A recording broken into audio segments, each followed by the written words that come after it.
Hi, this is Julie Bisbee with the Oklahoman. I'm here today with Justin Jones, Director of the Department of Corrections, and we're talking about the issues that face the department and the correctional system in Oklahoma. So I guess tell us a little bit about where you see the population, the inmate population going in the next 5 years and what that means, what kind of challenge that is. Well, if you go with the projections from the Bureau of Justice Statistics or the Criminal Justice Resource Center here in Oklahoma, they're projecting a net growth rate of 2 to 3% for the next decade.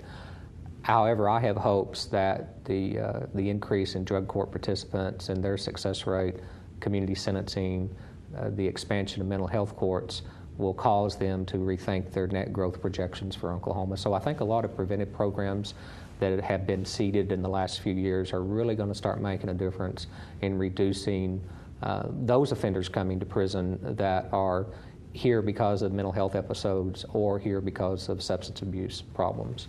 How many total people are involved in the correctional system right now? If you count those that have been sentenced to prison waiting on us, we're in excess of 26,000 inmates. And we lead the nation in female per capita? Yes, we have for over the last decade, the last 6 consecutive years, we've been number one, and we're twice the national average on female offenders per 100,000. And we just moved from 4th to 3rd nationally for men per 100,000. And are the majority of people in prison there on violent offenses like murder or?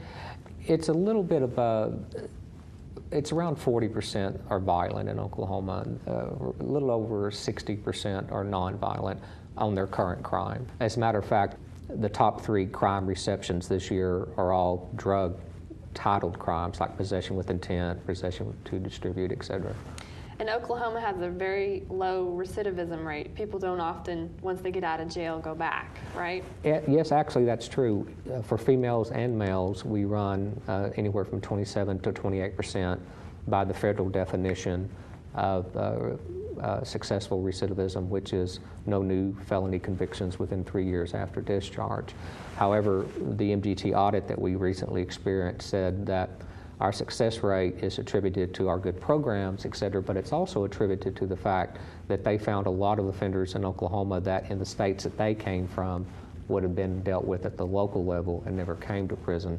And the auditors had told us on a couple of occasions that if our recidivism rate went up, that might not be a bad thing. It might be indicative of we're sentencing more higher risk offenders to prison and dealing with low risk offenders more in our preventive programs, our specialty courts, and community sentencing. Okay. And can you talk about some of the programs? I know that you've projected to grow and keep on growing, and you're already probably at 90% capacity or Well, higher? This morning we were at 98.9%, and we're considered full at 95%. Okay. So if every offender that's out to court or out on medical runs, et cetera, were to come back, we would not have places for everybody. Wow. So what are some of the programs that are in place, or maybe you'd like to see growth to kind of help make that population a little more manageable? Well, I think, first of all, you really have to look at prevention, and you have to look at high-risk populations, children of incarcerated parents, and other identified high-risk populations. And so part of that prevention program, certainly, I would like to see an expansion of mental health courts, certainly expansion of community sentencing and other community-based programs. We hear a lot in the news about private prisons wanting to come to Oklahoma.